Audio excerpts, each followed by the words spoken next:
So I was telling you how at the beginning of 1946, Ajahn Chah left the village monastery at Bangor and set off to walk to central Thailand, a few hundred kilometers away. So this was like almost a second leaving home for him. And it was the point at which we can say he became a Tudong monk, or a forest monk, for the first time. So maybe I could give you a bit of background on that. Right from the time of the Buddha himself, monks were already tending to form into two groups. One group of monks would live in the forests, quite secluded from lay people, and would devote themselves primarily to meditation practice, developing the threefold training leading to enlightenment. But there are also many monks, for one reason and another, who would live a lot closer to the towns and the villages, and they would have much more interaction with the lay people, and would be teaching and advising and so on and so forth. Sometimes it may well have been because they were ill and they couldn't handle the life in the forest. Maybe they had forest fevers and malaria and so on. It was too dangerous for them to be in the deep forest. Or else maybe as they got older, the life in the forest was too harsh for them. There may be many different reasons for it.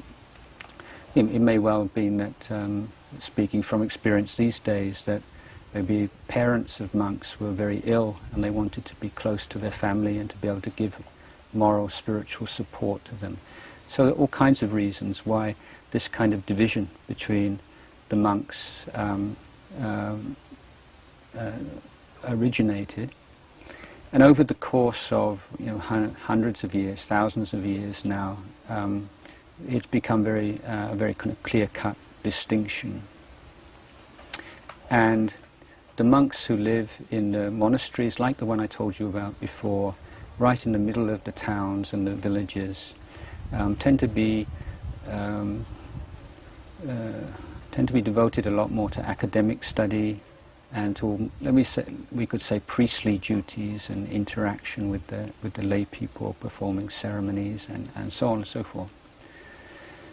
Whereas the forest monasteries and the forest monks, usually in a minority, are living a little bit further away, a little bit more secluded, less contact with the lay people. Now, having said that, it's important to realize that the way the Buddha set up the monastic order ensured that monks have to have at least a daily, minimal daily contact with lay people. He didn't want the monks to be hermits. And there are all kinds of rules that prevent monks from going off by themselves for weeks or months on end and completely turning their backs on society. The Buddha didn't want monks to do that.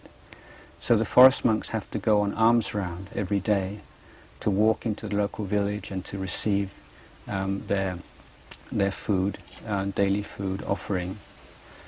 And so in the villages, one of the first things people do in the morning, they wake up and they cook some rice, and then they go and stand outside the house and wait for the monks to come and have a chat, and often they take their children or their grandchildren, and so it's a very beautiful way to start the day with an act of offering.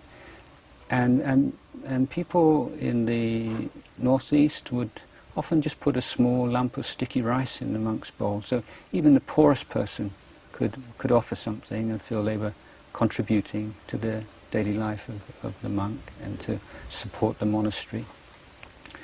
And the sight of the monks and their restraint and their peaceful demeanor would be inspiring to the people and remind them of their religious, spiritual aspirations.